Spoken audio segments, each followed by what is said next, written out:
आरोप केले जातात। 6 आरोपींना आतापर्यंत अटक केलेलं आहे आणि खरं तर यामध्ये अनेक जण जामीनमध्ये आहेत। हे सगळं घटना घडत असताना भाऊ आपल्याला काही कल्पना नव्हती का आणि आपल्याला कधी कळालं हे नेमकं? मला ज्यावेळेला ही गोष्ट कळाली, संभाजीनगरचे काही लोक माझ्याकडे आले की बाबा हे अशी वर्क ऑर्डर मला मिळालेली आहे, तुम्हाला कोणी दिली? त्यांनी 4-5 नावं सांगितले, मला 5-6 लोकांची नावं सांगितले। ते 6 लोक 7 लोक अजून 2-3 त्याच्यावर आरोपी मला वाटतं भेटतील। पण यामध्ये मला असं वाटतं की जे दोषी असतील त्यांच्यावर कठोर कारवाई झाली पाहिजे। मला ज्यावेळी संभाजीनगरचे ठेकेदार माझ्याकडे आले त्यावेळेला मी लगेच या ठिकाणी आमचे अध्यक्ष आहेत गडाम साहेब, त्यांच्या सहीने ते पत्र होते, मी त्यांना विचारणा केली। त्यानंतर सीपी आहेत आमचे कर्णिक साहेब, त्या दिवशी सुदैवाने बैठकही होती मुंबईला, मुख्यमंत्री मोदींच्या कानावर ही गोष्ट घातली। सीपी आम्ही आयुक्त आम्ही बसून त्या ठिकाणी ते सगळं वर्कआउट बघितलं, त्या अतिशय फेक होत्या, बोगस होत्या आणि म्हणून तात्काळ त्याच्यावर गुन्हा नोंदणी संदर्भामध्ये मी सीपी साहेबांना या ठिकाणी सांगितलंय, मुख्यमंत्री मोदींनी सूचना दिल्या आणि कोणालाही स्पेअर करायचं नाही।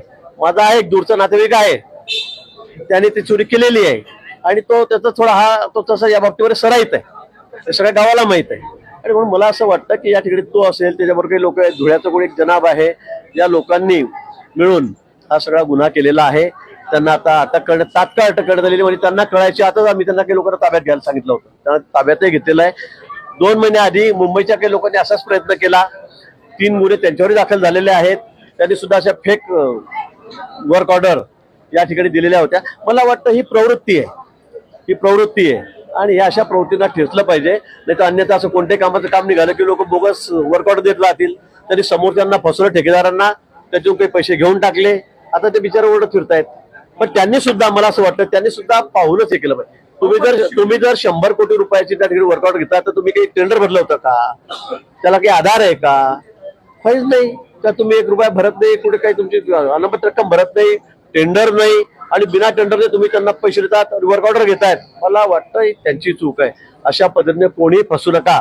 पण जे कोणी असतील त्याच्यामध्ये माझा नाते का विषय किरकोळ आहे, हा वारंवार अशा गोष्टी करत असतो, हा याच्यात त्याचा हातखंडा आहे, पण हा माझा दूरचा नाते हे खरं आहे, हे मान्य केलेलं आहे। अशा स्वरूपाचं करतात आणि वारंवार अशा स्वरूपाच्या जर घटना घडत असतील तर याच्यामध्ये काही एसओपी ठरवणार आहात? आता मला तुम्ही सांगा, तुम्ही आता घरात बसून उद्या टेंडर निघालेत आणि तुम्ही घरात बसून छापून घेतले सर्टिफिकेट, हे घ्या वर्क ऑर्डर, त्याला पण कोण थांबवू शकणार आहे? कसं थांबवणार आहात? जो घेणारा आहे हे त्यालाही कळायला पाहिजे की मी टेंडर न भरता 100 कोटीचं काम कसं काय भेटतंय मला, मी EMI भरत नाही 1 रुपया आणि मला वर्क ऑर्डर भेटते, म्हणजे हे मला वाटतं दोन्ही त्याच्यामध्ये दोषी आहेत। असंही करून आपण आपली फसवणूक कसं काय करू शकतो? जो माणूस 100-150 कोटी रुपयाची वर्क ऑर्डर घेतोय आणि ती पोलीस डिपार्टमेंटची, त्यांना जेवण, त्यांना मॅट्रेस, त्यांना पिलो, त्यांना कॉट, त्यांना पाणी, आणि तुम्ही अशा वर्क ऑर्डर घेता तर त्याची चौकशी सुद्धा करत नाही।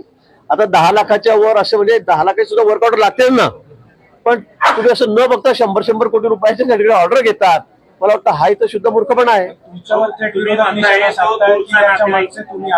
आता माझा दूरचा नाते काय तो सराईत त्याच्या बाबतीमध्ये, आता यामध्ये कोणी काय म्हणत असेल तर मला, आता अनेक असे लोक आहेत, मंत्री झालेत, त्यांच्या घरामध्ये लोकांना अटक झाली, त्यांचं नामोल्लेख करत नाही, तर ते सख्खे जेलमध्ये गेले, मग त्यांना काय म्हणायचं? हा तर दूरचा आहे। मी आधीच सांगितलं, मीच त्याची सर्वप्रथम मीच त्याची कंप्लेंट केली त्या ठिकाणी, हे सगळं एक्सपोज व्हायच्या आधी मी कंप्लेंट केली, प्रेस घेऊन आपल्यालाही सांगितलं की असं असं झाशीमध्ये घडलेलं आहे। आता याच्यात तुझा माझा काय गुन्हा मला समजत नाही, पण आता विरोधकांना विरोध करायचा आहे, त्यांना गदारोळ करायचा आहे आणि म्हणून मग त्या अशा गोष्टी करत असतात।